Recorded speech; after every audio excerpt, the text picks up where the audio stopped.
Où sont Kayla Brown et Charlie Carver? Je suis persuadée qu'elles sont en danger. Kayla doit être retenue d'une manière ou d'une autre. C'est impossible autrement. Ce matin, la police a ouvert le conteneur dans lequel Kayla était enchaînée. TKA pour Todd Kohlhepp et associés. Kohlhepp était un agent immobilier réputé dans la région. Il y a quelqu'un au fond. Je sais pas quoi dire. Il y avait des chaînes. Il y avait des chaînes au mur, dans l'appartement au-dessus du garage. C'est juste la fille, c'est juste la fille. Comment ça va, ma chérie? C'est notre meilleur ambulancier, d'accord? On va te sortir de là, ma chérie, accroche-toi. Elle est sur votre propriété en ce moment même, attachée dans un conteneur. Ils viennent de la sortir d'une boîte connexe. On ne connaît jamais vraiment le monstre qui est à nos côtés. Salut tout le monde, j'espère que vous allez bien. Cette intro va être un petit peu longue pour vous présenter le format que j'ai choisi pour cette affaire. Donc si jamais ça ne vous intéresse pas du tout, vous pouvez skipper toute l'intro, je ne vous en voudrais pas.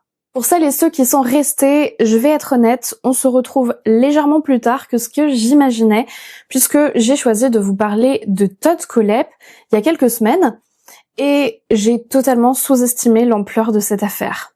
Je la connaissais déjà un peu parce que j'avais écouté un épisode de Distorsion sur le sujet il y a quelques années, mais depuis je m'étais jamais vraiment replongée dedans.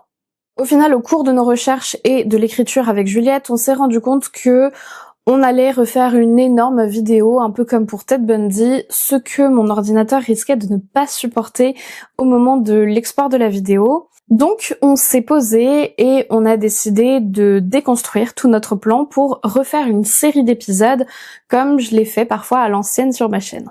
Et je vais pas vous mentir, j'étais autant excitée à cette idée que consciente du boulot monstrueux que ça allait représenter. Vous l'avez vu ces derniers temps, je ne fais presque plus que des vidéos longues, c'est ce dans quoi je m'épanouis le plus, j'ai l'impression. Je suis vraiment pas faite pour le format court, et à une époque où on est habitué à scroller au bout de quelques secondes, je vous suis immensément reconnaissante de me suivre et de m'écouter parler pendant des heures. Voilà, ça c'était ce que je tenais à vous dire avant toute chose. Maintenant, je vais vous présenter rapidement le format. Pour bien vous parler de Todd Kohlhepp, j'ai décidé de scinder cette affaire en 3 épisodes qui seront assez longs. On va donc se retrouver pendant 3 semaines de suite pour aller véritablement en profondeur dans cette affaire. Ceux qui le souhaitent peuvent totalement attendre que tous les épisodes soient sortis pour les enchaîner, mais sinon vous allez pouvoir suivre ça sur plusieurs samedis. Et voici un petit aperçu de ce qui vous attend avec la liste des 3 épisodes. L'épisode 1 d'aujourd'hui, c'est Todd Kohlhepp, le prédateur sexuel millionnaire. Ensuite, l'épisode 2 sera Todd Kohlhepp, la fureur meurtrière. Et enfin, le 3e et dernier épisode, qui sera le plus long, sera Todd Kohlhepp, le tueur qui se notait 5 étoiles. Chaque épisode va vraiment s'appuyer sur ce qu'on aura vu précédemment, donc je vous déconseille de les regarder dans le désordre, mais par contre, vraiment, vous les regardez à la vitesse que vous voulez. Aujourd'hui donc on va commencer par l'épisode 1 dans lequel on va principalement s'intéresser à l'affaire qui a mené à l'arrestation de Todd Kohlhepp, mais aussi à son histoire personnelle, puisque vous allez le voir, Kohlhepp a commencé à être un prédateur sexuel très jeune. Sur ce, je vous laisse vous installer bien confortablement, éteindre vos lumières, et dès que vous êtes prêts, c'est parti.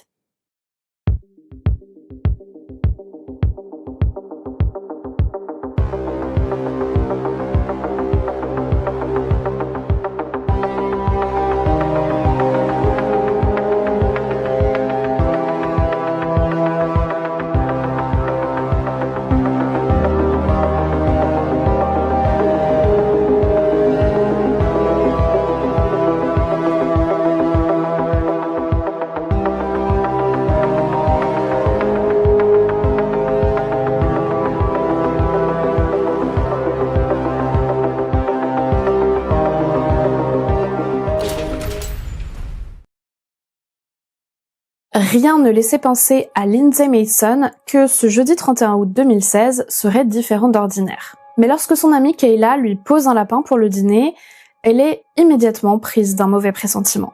Lindsay et Kayla sont amies depuis longtemps et la jeune femme sait qu'il n'est absolument pas dans les habitudes de Kayla de ne pas honorer un rendez-vous, surtout sans envoyer de message pour prévenir et s'excuser. Kayla n'est jamais bien loin de son téléphone.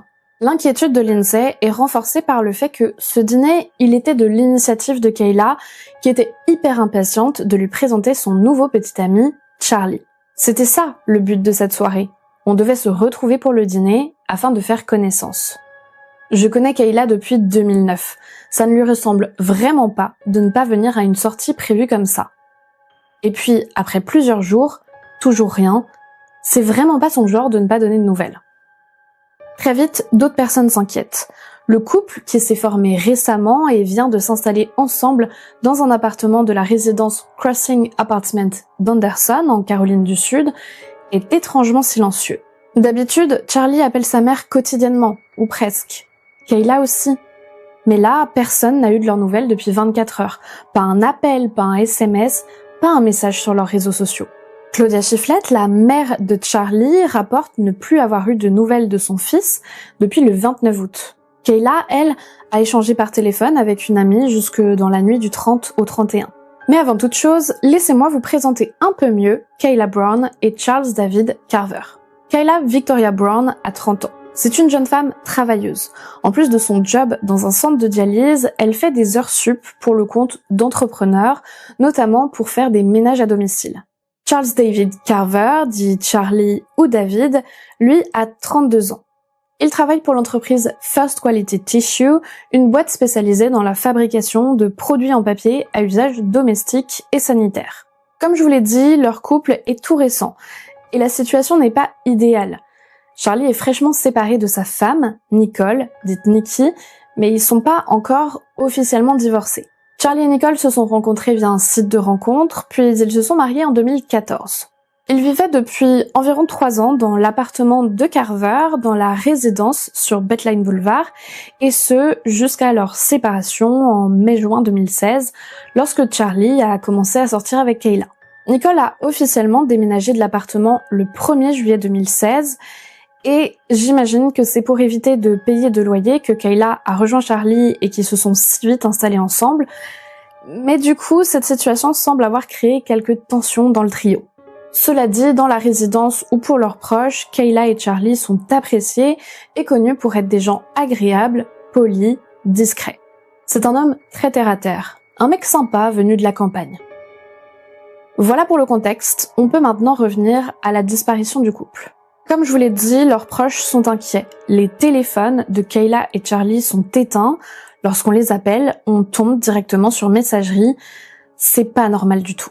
Alors le 3 septembre, plusieurs proches du couple décident d'aller voir à leur domicile, dont Bobby Newsome, la mère de Kayla, et Claudia Chifflett, la mère de Charlie. Première chose qui les étonne en arrivant, la Pontiac Grand Prix blanche de Charlie n'est pas garée sur le parking. Par contre, la voiture de Kayla, une Chevrolet Cobalt noire, elle est bien garée à sa place devant l'immeuble. Est-ce qu'ils sont partis en week-end sur un coup de tête? C'est pas vraiment leur genre, mais qui sait. La suite devient encore plus bizarre. La porte d'entrée de leur domicile n'est pas fermée à clé. À l'intérieur, plusieurs indices montrent bien que Kayla et Charlie n'avaient pas prévu de s'absenter. Leurs médicaments qu'ils prennent quotidiennement sont là, mais aussi les lunettes et les lentilles de Kayla. Plus grave encore, leur chien, un spitz nain du nom de Roméo, erre librement dans la maison, hors de sa cage. Ses gamelles d'eau et de croquettes sont vides.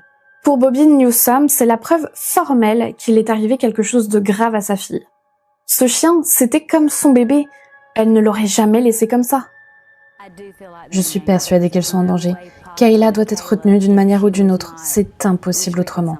Ces découvertes inquiétantes finissent de convaincre les proches du couple de contacter la police pour signaler leur disparition. Début septembre, l'enquête commence.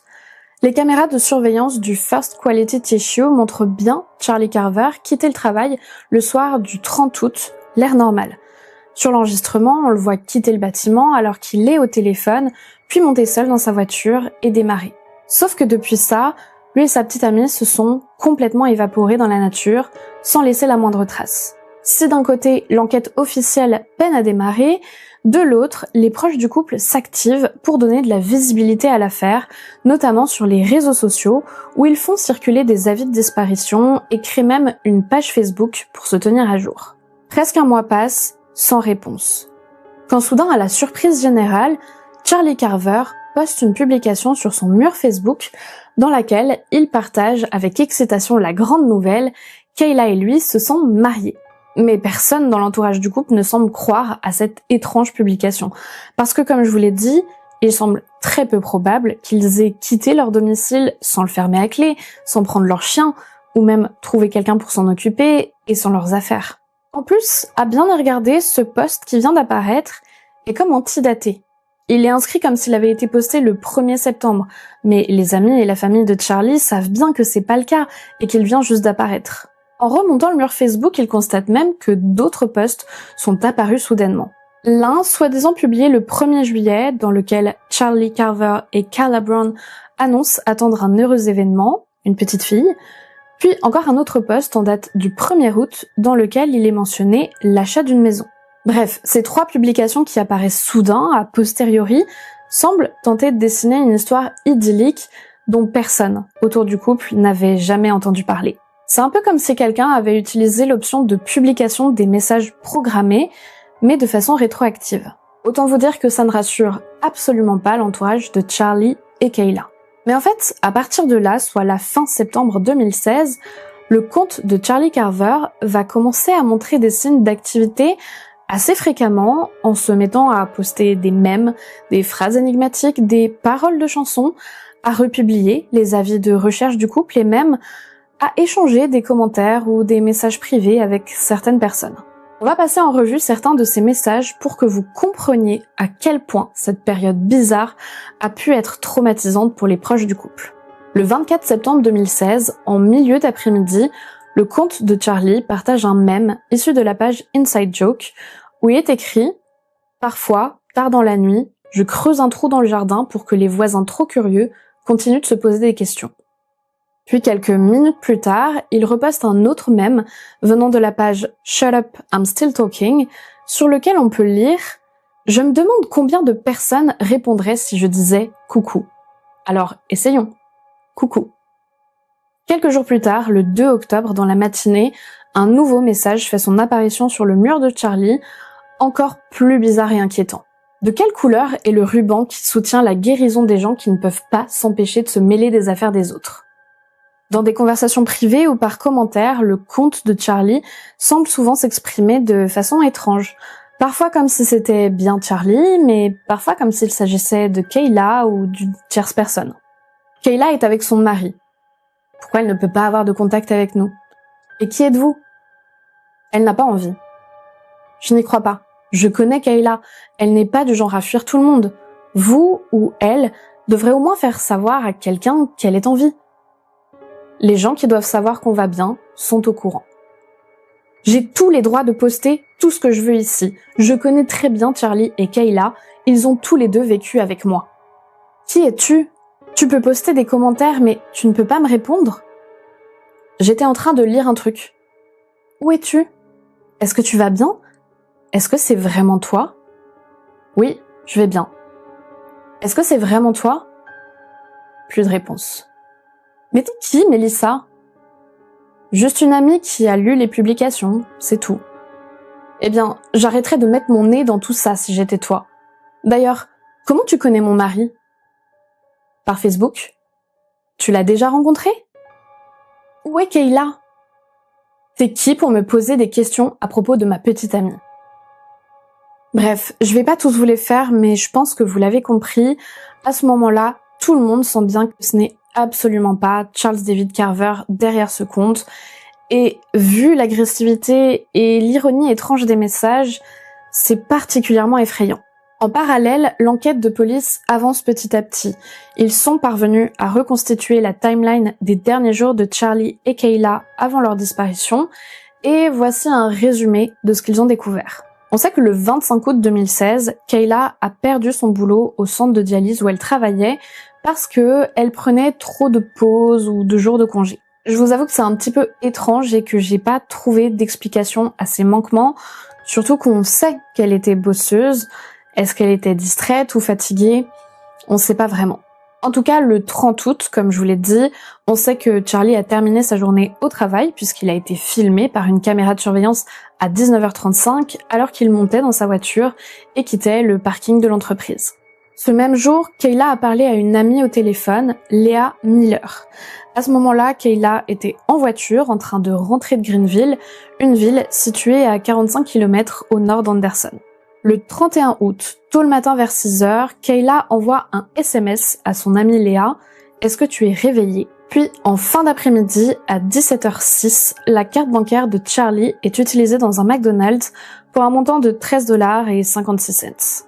Ce SMS et cet achat sont les dernières activités, les derniers mouvements dont on a des traces numériques pour le couple. À partir de là, c'est effectivement une disparition totale des deux.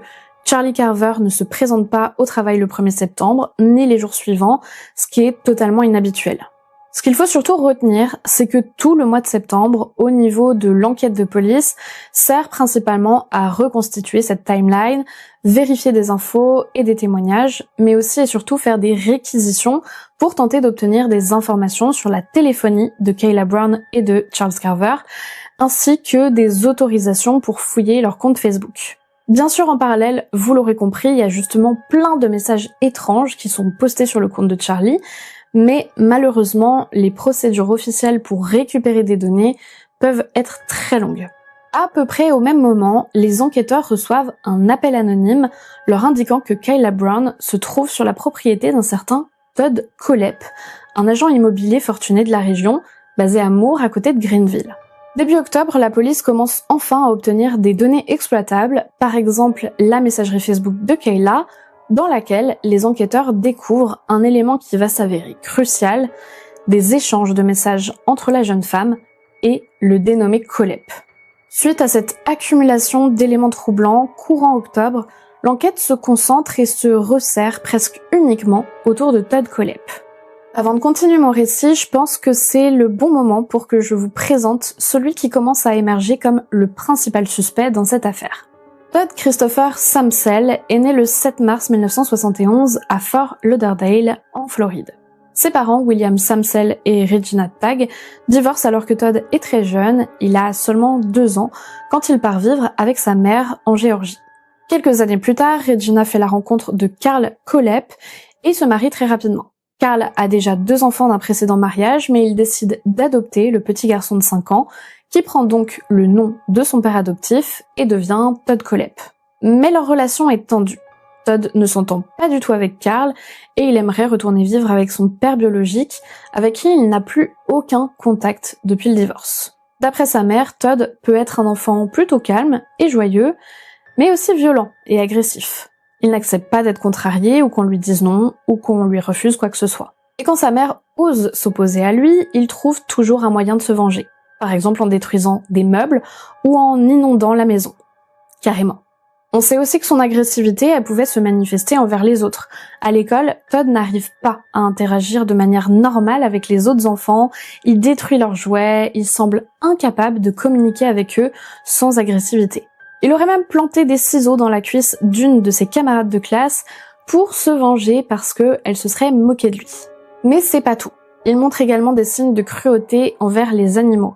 Il tire sur un chien avec un pistolet à billes à plusieurs reprises et il va même tuer son poisson en versant de la javel dans l'aquarium parce qu'il voulait un hamster à la place. Bref, c'est un enfant qui n'est pas seulement difficile, mais qui est véritablement dangereux.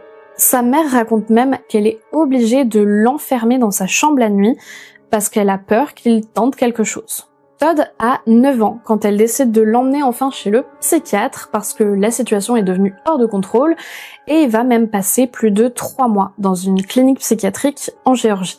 Malheureusement, on n'a pas beaucoup d'informations sur ce séjour, on sait seulement que d'après les psys, Todd montre les signes d'une sexualité précoce, trop précoce, et c'est ce qui les amène à l'hypothèse que Todd pourrait être victime d'abus sexuels, voire d'inceste. Alors je préfère vous le dire tout de suite, on n'a aucune preuve là-dessus, donc il faut bien garder à l'esprit que ça reste une théorie.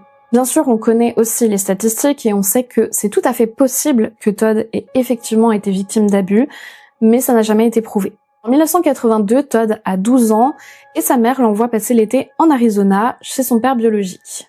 Même s'ils n'ont plus aucun contact et que Todd n'a pas vu son père depuis plus de 8 ans, elle se dit que ça pourrait lui faire du bien. D'ailleurs, le jeune garçon n'arrête pas de lui dire qu'il voudrait vivre avec son père.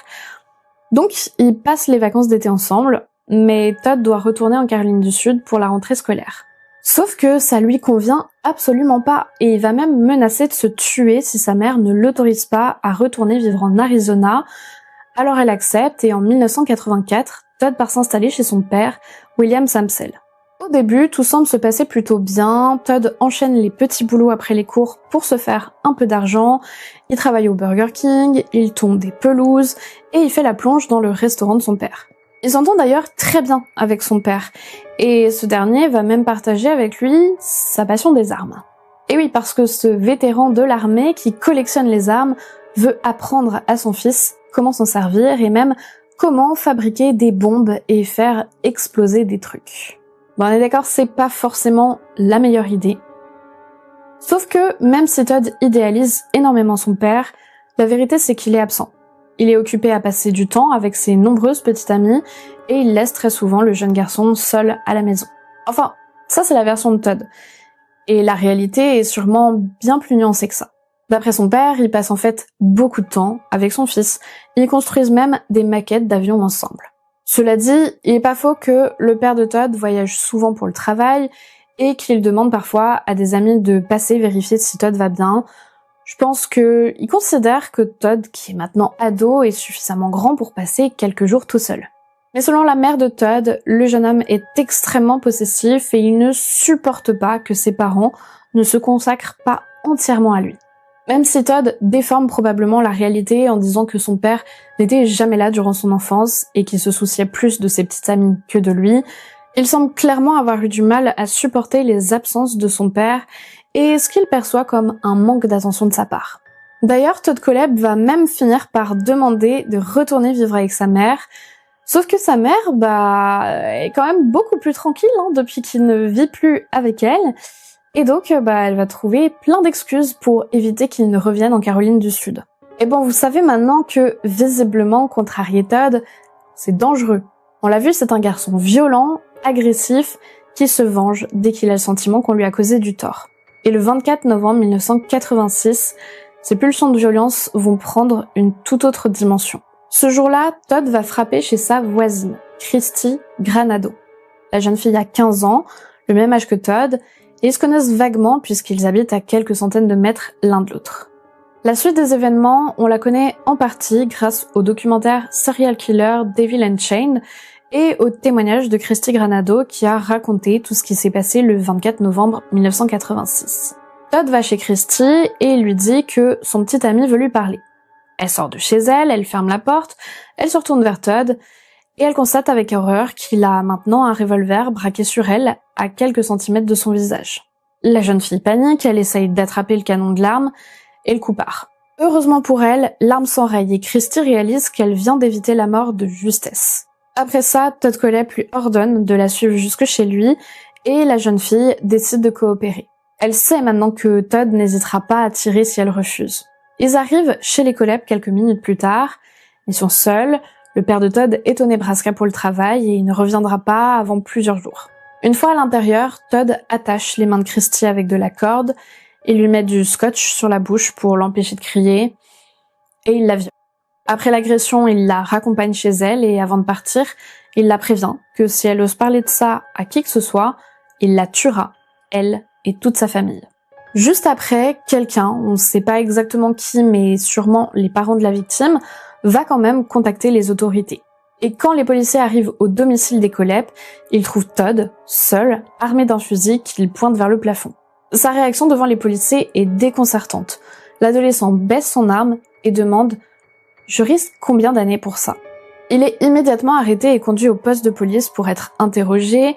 Les agents le questionnent sur ses motivations et Todd répond simplement qu'il était en colère contre son père, qui n'était jamais là et qui voulait se venger. Ouais. On aura l'occasion de revenir sur les motivations de Kohlhepp plus tard, ne vous en faites pas. Alors qu'il est incarcéré dans l'attente de son procès, le jeune Todd Kohlhepp va être examiné par un psychiatre. C'est une procédure assez standard, et dans ce cas précis, ça va aussi servir à déterminer si l'accusé, mineur au moment des faits, peut être jugé comme un adulte. D'après les conclusions de ce psychiatre, Todd souffre d'un trouble de la personnalité borderline, il a un ego surdimensionné et un problème avec l'autorité. Par contre, il est pas psychotique, il est bien ancré dans la réalité et il a conscience du côté répréhensible de ses actes. La famille de Todd Kohlhepp va aussi être entendue par les experts et on peut pas dire qu'ils vont être tendres dans leurs propos. D'après son père, Todd est incapable de ressentir autre chose que de la colère. Sa mère va même plus loin, elle affirme que son fils ne ressent aucun remords par rapport à l'agression de Christy et que s'il prétend le contraire, c'est parce qu'il veut sortir de prison. Le fait est qu'aucun de ses parents ne semble disposé à soutenir leur fils. Quant à l'argent de l'approbation de Todd, il semble clair que l'adolescent de 15 ans n'a en fait jamais véritablement été soutenu par sa famille, et ce, même avant l'agression. Avec tous ces éléments, le psychiatre va recommander à ce que Kohlhepp soit envoyé dans une prison pour adultes, en précisant « Il est très improbable qu'un problème qui existe depuis qu'il a environ 15 mois puisse être guéri en moins de 3 ans de traitement ». Plusieurs experts semblent partager son point de vue et ils estiment qu'un séjour dans un établissement pénitentiaire pour mineurs ne serait pas approprié pour quelqu'un comme Todd Kohlhepp. Du coup, même si les mineurs, on décide de le juger comme un adulte en raison de la nature du crime et de son comportement. Par contre, le procureur va proposer un accord à Todd s'il accepte de plaider coupable pour l'enlèvement, les charges pour agression sexuelle seront abandonnées et bien sûr, il accepte. Cette décision n'est évidemment pas bien reçue du tout, et c'est d'autant plus rageant quand on sait que certaines personnes en charge de son dossier ont essayé d'alerter et ont même affirmé que Kohlhepp était dangereux et qu'il représentait un risque élevé de récidive. Mais d'après le juge, Todd Kohlhepp est très intelligent, destiné à une carrière académique brillante, mais également dangereux sur le plan comportemental et émotionnel. Il ajoute aussi qu'il y a peu de chances que le détenu puisse un jour être réhabilité. Alors je suis ravie que le juge ait estimé que Kohlhepp était effectivement très dangereux, mais est-ce qu'on pourrait arrêter de toujours souligner l'intelligence des accusés dans ce genre de cas ? C'est loin d'être la première fois qu'un juge tient ce genre de propos, et je ne vois pas en quoi c'est pertinent de souligner le fait qu'un criminel soit intelligent ou pas. Bref, peu de temps avant que le jugement soit rendu, la mère de Kohlhepp va quand même écrire à un agent de probation pour demander à la justice d'être clémente avec son fils. Alors visiblement, quelque chose a changé depuis ses premières déclarations où elle accusait Todd de ne ressentir aucun remords. Désormais, elle prétend que cet incident les a rapprochés et que Todd lui a écrit souvent des lettres depuis la prison. Quant à l'agression en elle-même, elle écrit « Il a raccompagné la fille chez elle après. Est-ce que c'est le comportement d'un dangereux criminel, ça ?» Alors, c'est une chose de soutenir ses enfants. Je pense que c'est assez normal de la part d'une mère. Mais aller jusqu'à dire que l'agression de la pauvre Christy les a rapprochés et sous-entendre que son fils est un vrai gentleman qui a accompagné sa victime chez elle après l'avoir violée, bon, ça n'a visiblement pas eu beaucoup d'effet puisque Todd Kohlhepp est malgré tout condamné à 15 ans de prison en octobre 1987 et il est enregistré dans le fichier des auteurs d'infractions à caractère sexuel. Au début de son incarcération, on peut pas dire que le comportement de Todd évolue. Il est violent, il se rebelle contre les gardes et les autres prisonniers à plusieurs reprises. Par contre, après ses 20 ans, il semble enfin se calmer. Peut-être parce qu'il a compris qu'il a tout intérêt à coopérer s'il ne veut pas prolonger sa peine. Il semble accepter la vie pénitentiaire et il décroche même un poste de serveur à la cafétéria de la prison. Il commence aussi des études à distance et il obtient une licence en informatique, toujours depuis la prison. Le reste de son incarcération se passe visiblement sans rien de notable et Kohlhepp sort de prison en août 2001, après 14 ans passés derrière les barreaux. Je pense que ça vaut le coup de souligner qu'il a purgé presque l'intégralité de sa peine de 15 ans, ce qui est assez rare. Après sa libération, il part s'installer en Caroline du Sud, pas très loin de chez sa mère, et la suite de son parcours est, contre toute attente, plutôt réussi. Son casier judiciaire ne l'empêche apparemment pas de trouver du travail. Il travaille presque 2 ans comme designer graphique à Spartanburg jusqu'en novembre 2003. Kohlhepp va également reprendre des études et il va obtenir une autre licence en marketing cette fois. Mais c'est en 2006, quand il décide de suivre une formation pour devenir agent immobilier, que sa carrière va vraiment décoller. Alors, il faut quand même savoir que ça n'a pas été si simple que ça, puisque pour exercer en tant qu'agent immobilier, en tout cas aux États-Unis, il faut un permis, et ça sous-entend qu'il y a des vérifications des antécédents obligatoires. Sauf que Todd est malin. Il sait qu'on va pas forcément creuser et il compte évidemment pas admettre son crime. Au lieu de ça, il va écrire une lettre à la commission immobilière de Caroline du Sud pour tenter de se justifier tout en réarrangeant les faits à sa sauce, bien sûr. Bon, la lettre fait 2 pages donc je vais pas tout inclure ici, mais je peux quand même vous donner quelques extraits. J'aimerais avoir une chance d'expliquer les circonstances ayant conduit à mon incarcération il y a 20 ans de cela, alors que j'étais un enfant de 15 ans. Le 24 novembre 1986, je me suis disputée avec ma petite amie, elle aussi âgée de 15 ans, car j'ai appris qu'elle voyait quelqu'un d'autre. Nous sommes allés chez moi pour en discuter. Mon chien a sauté par-dessus la clôture et s'est échappé. Nous avons ensuite passé 20 minutes à le chercher avant de le retrouver. Entre-temps, des policiers se sont présentés, car ses parents étaient inquiets de ne pas arriver à joindre leur fille au téléphone. On voit bien que sa version des faits est très loin de ce qu'a raconté Christy, et je trouve intéressant de noter qu'il emploie le mot « enfant » pour se désigner, alors qu'il avait quand même déjà 15 ans. C'est clairement une stratégie de sa part, pour insister sur le fait qu'il était très jeune et qu'il a simplement fait une bêtise. Dans la suite de sa lettre, il va expliquer que les policiers ont trouvé une arme chez lui, mais là encore, il a une bonne raison pour ça. Je possédais une arme que je n'ai jamais utilisée et que je prenais sur moi la nuit car la banlieue de Phoenix a un taux de criminalité élevé. Je pensais, de manière très immature, que le fait de montrer que j'étais armée serait suffisant à me protéger. À ce moment-là, à cause de la hausse de la violence liée aux gangs, l'État de l'Arizona punissait très sévèrement le port d'armes pour les mineurs. Donc, Todd avait certes une arme, mais c'était seulement pour se protéger. Mais bon, il était mineur, il n'était pas supposé avoir une arme à feu chez lui, et la loi était très sévère avec lui. Bref, en résumé, les parents de Christy ont pensé qu'elle avait disparu et il avait une arme sur lui alors qu'il était mineur. Mais tout ça n'est qu'un énorme quiproquo, il a été arrêté pour enlèvement alors qu'il n'avait aucune intention de lui faire du mal, bien évidemment.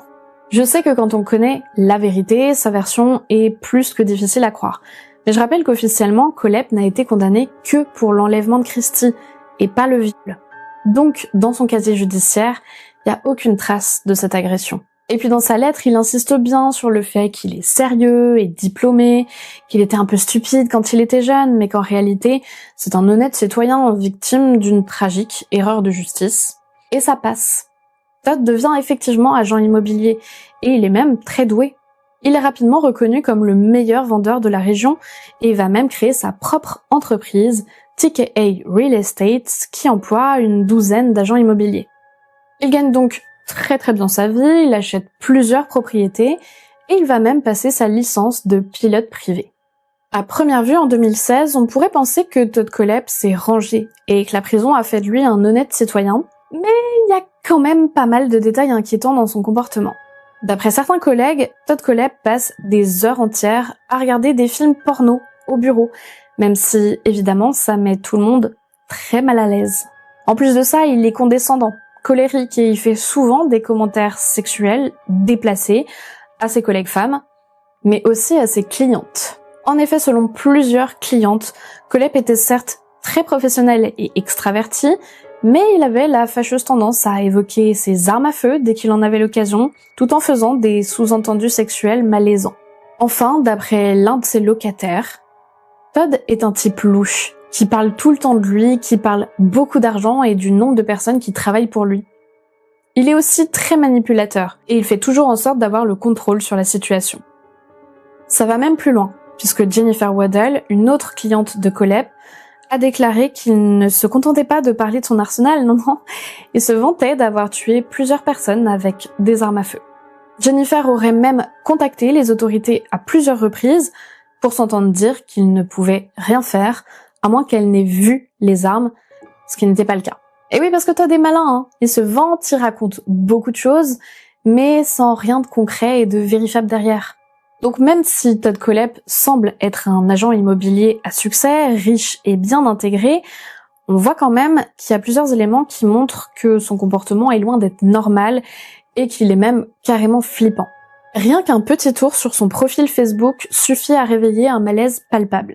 Kohlhepp est très présent sur Facebook, et on peut pas dire que ce qu'il poste soit léger, gai ou positif. Non, Todd c'est plutôt le genre boomer react qui déteste tout et tout le monde, les gens qui conduisent mal, les locataires, les médias, les hipsters, les jeunes qui pensent que tout leur est dû, le laxisme des parents d'aujourd'hui, Bref, vous voyez le genre. Et au cours du mois de septembre 2016, Todd Kohlhepp semble particulièrement préoccupé par son terrain et sa propriété, où il explique avoir probablement beaucoup de temps à passer.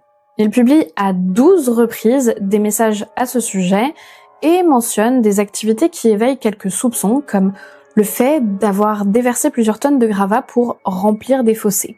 Par exemple, le 11 septembre, il écrit « Tu te retrouves souvent dans des emmerdes ? T'as trop de temps libre ? T'as un sac rempli de fric mais tu ne sais pas quoi en faire ? Eh bien, achète un terrain et tes problèmes seront réglés. N'importe lequel, juste un terrain. Tu n'auras plus le temps de faire de bêtises. Trop mal partout et trop crevé pour ces conneries. Oui, monsieur. Et toutes ces questions agaçantes de genre « qu'est-ce que je vais acheter aujourd'hui ?» tu peux les oublier aussi. Tu verras que posséder un terrain, c'est comme avoir un bateau, c'est juste plus cher et tu ne peux même pas t'en servir le week-end. Quelques jours plus tard, le 15, il poste un nouveau message cynique. Je lis les infos. Cette personne a disparu. Cette autre personne a disparu. Encore une autre personne qui a disparu. Oh, attendez. Cette personne est juste allée à la plage avec une amie. Une autre a été retrouvée avec son petit ami en violation de liberté conditionnelle. Si je venais à disparaître, sachez que je n'ai pas été enlevée. Je mange trop et je suis grincheux. Les kidnappeurs me ramèneraient direct chez moi, ou alors ils me donneraient 20 $ pour me payer un taxi. J'ai 9 vies, j'en ai pas encore terminé. Bien sûr, ces messages seuls en soi ne sont pas incriminants. Par contre, c'est loin d'être la seule chose que remarquent les enquêteurs qui creusent toujours la piste de la disparition Kayla Brown et Charlie Carver. Et là, je vais évoquer ce qui va commencer à tout faire basculer. Ce sont des découvertes qui interviennent plutôt vers la fin du mois d'octobre, alors que le couple est maintenant porté disparu depuis presque 2 mois. Grâce à des mandats qui leur permettent d'obtenir un historique de ces conversations, les policiers découvrent un échange de messages privés entre Todd Kohlhepp et Kayla qui semble totalement indiquer qu'elle et son petit ami Charlie se sont rendus sur sa propriété le 31 août, le jour de leur disparition. Kohlhepp devient alors la dernière personne à les avoir vus en vie. Et pour enfoncer le clou, les résultats des perquisitions sur la géolocalisation des téléphones de Brown et Carver atterrissent enfin entre les mains des enquêteurs. Les données sont formelles, les 2 portables ont cessé d'émettre le 31 août dans la propriété de Todd Kohlhepp. Le 2 novembre 2016, les membres du service de police d'Anderson et du bureau du shérif du comté de Spartanburg se réunissent pour une réunion décisive. Les agents indiquent à la police qu'ils disposent désormais d'assez d'éléments pour obtenir un mandat de perquisition pour la propriété de Kohlhepp à Woodruff. Je fais une mini pause ici pour que vous compreniez bien. Kohlhepp est très riche. Il possède énormément de terrain dans la région. Il a notamment une maison à Moore et cette grande propriété située à quelques kilomètres sur laquelle il y a plusieurs bâtiments. Une stratégie est alors établie. 2 équipes seront formées. L'une ira perquisitionner à Woodruff, tandis qu'une autre se chargera d'aller directement au domicile de Kohlhepp dans l'espoir de l'intercepter et l'empêcher d'agir, que ce soit pour fuir ou pour dissimuler des preuves. Le lendemain, tôt le matin, l'opération se déploie. Un groupe d'enquêteurs se présente au domicile de Todd Kohlhepp qui leur rouvre la porte sans sembler particulièrement nerveux. En fait, il donne même l'impression d'être tout à fait à l'aise. Il fait beaucoup de blagues et il rit avec les enquêteurs. Je vous laisse apprécier tout ça par vous-même. Ok, donne-moi juste une minute.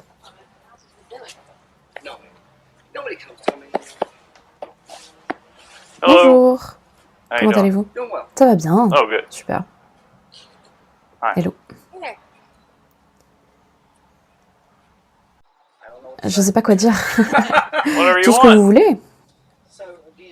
Ah, par contre, j'adore ces trucs. Ah, la Oh, caméra? that thing? Donc, au vu des informations qu'on a, et qu'ils ont aussi, on a un mandat de perquisition pour votre domicile et votre voiture. D'accord? Ok. Ce qu'on cherche surtout, c'est votre téléphone portable. Ok? Ah, je vais vous le chercher. En fait, nous devons entrer à l'intérieur avec vous. Je dois entrer avec au moins un autre agent, avec vous, pour récupérer le téléphone. C'est la procédure standard, d'accord? Ce qui m'inquiète le plus, c'est eux. Est-ce qu'ils vont me manger? Non, non, non, mes chiens sont très...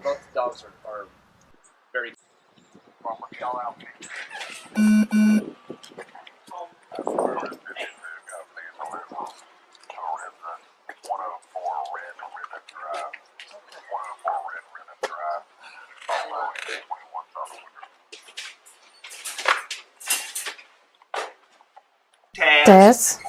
Ah, elle va faire pipi. No. Nervous.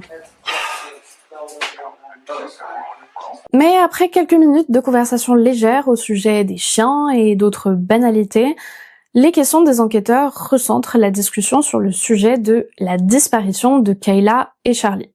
Pour le moment, Todd Kohlhepp adopte une stratégie qui est celle de l'homme qui coopère, mais qui comprend pas vraiment pourquoi on s'intéresse à lui.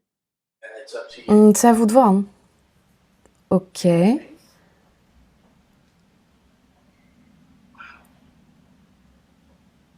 Vous commencez sûrement à réaliser que vous êtes le dernier... Non! Je l'ai vraiment pas vu venir.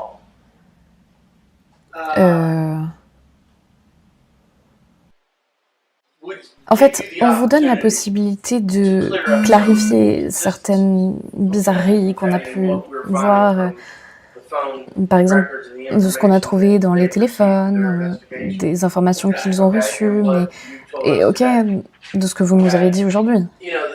Bon, vous comprenez, le truc c'est qu'il faut que je vous pose des questions spécifiques pour clarifier. Oui, est-ce que je peux me prendre du café? Oui, bien sûr. Je vais juste là-bas. Je vais juste là, hein.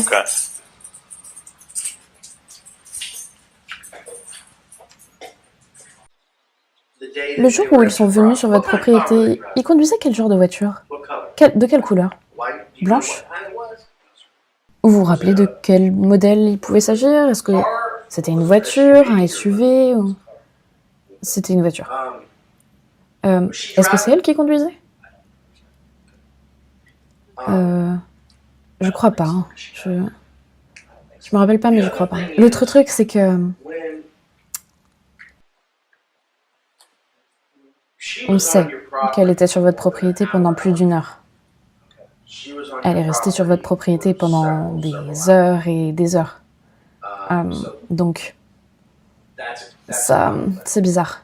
En parallèle, une autre équipe de 20 enquêteurs est chargée de fouiller l'immense propriété de 38 hectares située à Woodruff, à quelques kilomètres seulement de la résidence principale de Kohlhepp. Le terrain est immense, mais il n'y a en fait que 3 bâtiments. Un garage, un abri de jardin et un conteneur métallique. Les enquêteurs décident de commencer par le garage, qui ressemble en fait plus à une grange aménagée sur 2 étages. Au rez-de-chaussée, il y a un tracteur et du matériel pour entretenir le terrain, et à l'étage, ils tombent sur ce qui semble être le lieu de vie de Kohlhepp. Je dis sombre parce que tout est vraiment très sommaire. Il fait sombre, il y a des meubles installés de manière aléatoire un peu partout, et c'est pas franchement organisé. Les enquêteurs s'approchent du lit, un sommier posé à même le sol, et recouvert d'un simple matelas, et c'est là qu'ils remarquent des chaînes fixées au mur. Il y avait des chaînes. Il y avait des chaînes au mur dans l'appartement au-dessus du garage. Cette première découverte est étrange, mais pas incriminante en soi. Par contre, ce qu'ils vont trouver dans la petite salle de bain juste à côté, un peu plus. Parce que dans la poubelle, il y a des mèches de cheveux, et ces mèches, elles sont exactement de la même couleur que les cheveux de Kayla. Les enquêteurs sentent qu'ils sont sur la bonne piste, alors ils terminent la fouille du garage, et ils décident d'examiner les 2 autres bâtiments plus en détail. Mais alors qu'ils s'approchent de l'abri de jardin, ils entendent des bruits, des coups comme si quelqu'un frappait sur du métal. Leur regard se pose alors sur le conteneur métallique et ils réalisent que quelqu'un est en train de taper sur les murs depuis l'intérieur en appelant à l'aide. Ils se précipitent sur la porte pour essayer de l'ouvrir, mais c'est impossible. Elle est fermée par 5 gros cadenas. Pas moyen de l'ouvrir manuellement et ils sont donc obligés d'aller chercher une disqueuse pour découper les cadenas.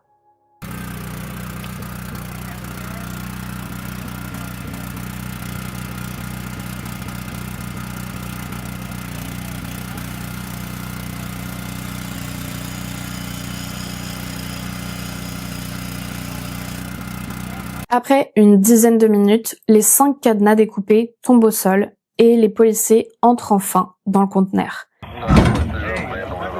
Watch out, y'all move. Mais rien ne pouvait les préparer à ce qu'ils allaient trouver à l'intérieur. Quand ils ouvrent la porte, ils tombent nez à nez avec une grande cage, du genre de celle qu'on utilise pour les animaux. Sur le côté, il y a des étagères en métal, plein d'objets en tout genre, des bidons en plastique, des réserves d'eau, du papier toilette et de la nourriture, mais aussi des armes à feu et une quantité astronomique de munitions. Mais c'est pas tout. Au fond, dans la pénombre, les enquêteurs aperçoivent une jeune femme recroquevillée dans un panier pour chiens crasseux. Je vous préviens, l'extrait vidéo qui va suivre est vraiment dur et perturbant, mais j'ai choisi de vous le montrer au moins en partie parce que il est nécessaire à mon sens pour comprendre les conditions dans lesquelles Kayla a été retenue pendant 2 mois.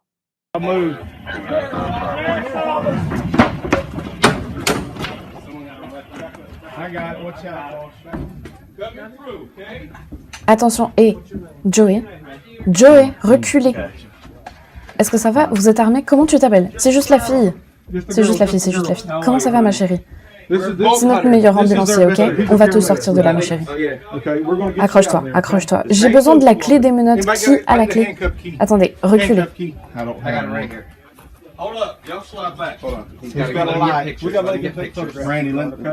Tu peux baisser les mains, ma chérie, ça va aller. On est là, d'accord? Kayla Brown est attachée par des chaînes au cou et aux pieds, prostrée au fond d'un conteneur plongé dans le noir. Elle est amaigrie, on lui a coupé les cheveux. Elle est dans un état de sidération, mais elle est étonnamment calme et cohérente. Elle décline immédiatement son identité, mais pas seulement. Elle fournit aussi des informations cruciales aux enquêteurs. Est-ce que tu sais où est ton ami? Charlie? Oui. Il lui a tiré dessus. Qui lui a tiré dessus? Todd Kohlhepp a tué Charlie Carver de 3 balles dans le torse. Il a enveloppé son corps dans une bâche bleue, il l'a déposé dans la pelle du tracteur, il m'a enfermé ici et je n'ai plus jamais revu Charlie. De l'autre côté, les enquêteurs au domicile de Kohlhepp sont immédiatement prévenus de la terrible découverte dans le conteneur. Sans explication, ils passent les menottes à Todd Kohlhepp et le suspect semble interloqué. J'ai besoin que vous vous leviez une seconde. C'est juste une mesure de protection pour nous et pour vous aussi. Tournez-vous et mettez les mains dans le dos. T'as besoin d'une autre paire? Ouais, donne-moi une autre paire. On va en mettre 2 au cas où. Vous n'êtes pas en état d'arrestation. Ok, mais je suis menottée. D'ailleurs, on peut réellement se poser la question. Est-ce qu'il fait semblant ou est-ce qu'il est réellement surpris d'avoir été attrapé?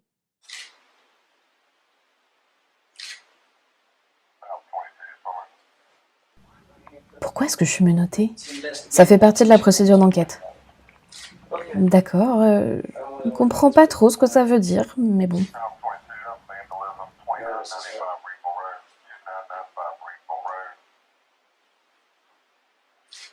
On y reviendra, mais vu sa personnalité, ça serait pas si étonnant qu'il soit vraiment surpris. Parce que dans son esprit, il est carrément plus intelligent et malin que tout le monde.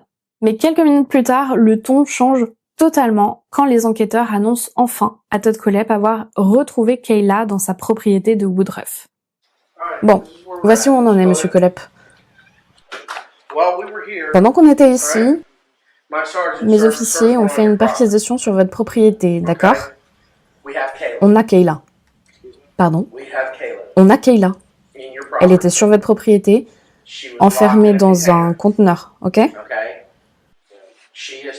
Elle nous a dit que vous aviez abattu Charlie. Vous êtes en état d'arrestation pour enlèvement. Ils sont toujours en train de fouiller sur votre propriété, ils ont des chiens, détecteurs de cadavres, d'accord?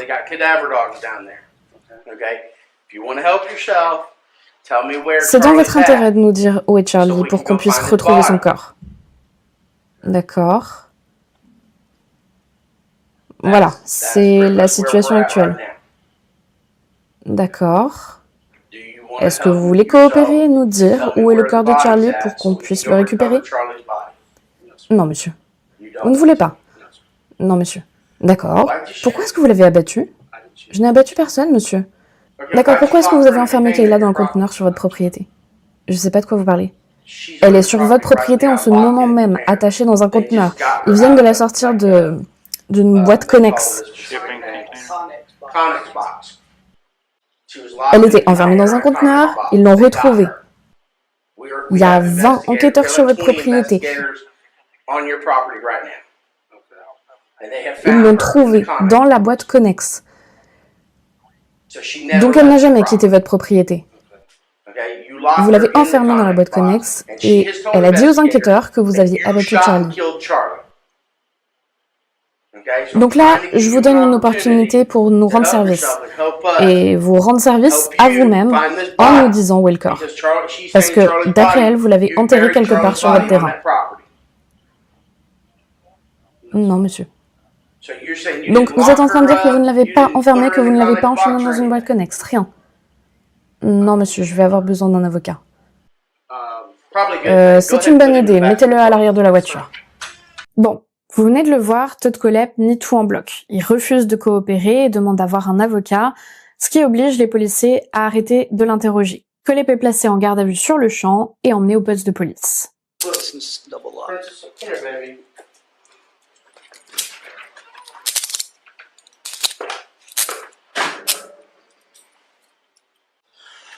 Take the pressure off your hands too.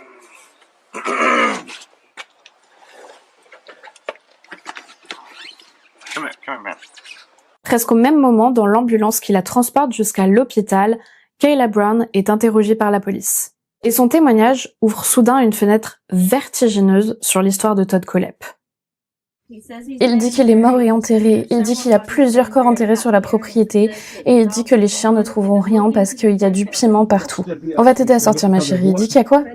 Du piment. Dites-le à la brigade cynophile. Il aimait se vanter en disant qu'il était un tueur en série et un tueur de masse. Il a dit qu'il allait tuer plus de personnes parce que son rêve, c'est que le nombre de ses victimes atteigne les 3 chiffres. Et c'est sur ces révélations qu'on va s'arrêter pour ce premier épisode sur le cas de Todd Kohlhepp. Je pense que ça fait déjà pas mal d'informations à intégrer et à digérer avant de passer à la suite. Vous l'avez compris dans cet épisode, je voulais d'abord vous donner une base solide sur le contexte, ou même plutôt, je devrais dire, les contextes. D'abord cette affaire de double disparition qui a mené à l'arrestation de Todd Kohlhepp, mais aussi vous parler de sa précédente arrestation, qui même si elle n'a pas été étiquetée comme une agression sexuelle, eh bien, l'était en réalité. On voit bien avec tout ce dont je vous ai parlé dans cette vidéo à quel point le mobile sexuel est extrêmement lié à Kohlhepp, bien qu'il s'en soit toujours défendu, et ça on en reparlera plus tard. Dans le prochain épisode, on va investiguer une autre facette de Todd Kohlhepp, ses autres crimes, parce qu'il y en a d'autres, et notamment son incapacité à gérer ses émotions ainsi qu'une relation très obsessionnelle avec les armes à feu. Nous avons retrouvé mademoiselle Kayla Victoria Brown, saine et sauve, évidemment traumatisée. On recherche toujours Charles David Carver. Et il dit qu'il y a plusieurs corps enterrés sur la propriété et il dit que les chiens ne trouveront rien parce qu'il y a du piment partout. Juste après ça, il a demandé à avoir un avocat. Est-ce que vous avez tué quelqu'un d'autre? Vous en avez assez. La seule chose qui est gelée dans cette affaire, c'est le cœur du meurtrier qui est toujours dans la nature. 3 corps déterrés, grâce au témoignage du même homme qui les a enterrés. Mais est-ce que les secrets vont s'arrêter là? C'était comme une exécution. Celui qui est venu ici avait l'intention de les éliminer en quelques secondes. C'était un grand bâtiment. Ouais. Je l'ai nettoyé en moins de 30 secondes. Nous venons d'émettre 4 mandats pour Todd Kohlhepp suite à ses aveux qu'il a commis les crimes. C'est bien vrai, Dieu soit béni. Et il m'a dit que oui, il l'avait fait, parce qu'il avait toujours voulu avoir une moto. Mais il ne savait pas comment la conduire, et ils se sont moqués de lui.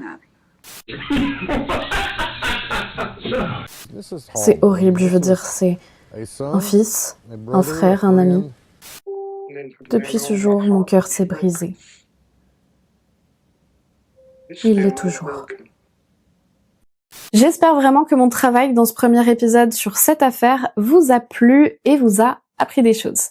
Si c'est le cas, n'oubliez pas le petit pouce en haut, le commentaire et de vous abonner à ma chaîne pour ne pas rater mes prochaines vidéos. Et puis moi je vous dis à très vite pour l'épisode 2 et surtout en attendant, n'oubliez pas de rallumer vos lumières. But I won't be afraid of these cold lines on my face, for they may lead me to a better place. Will you remember what I've done? Will you remember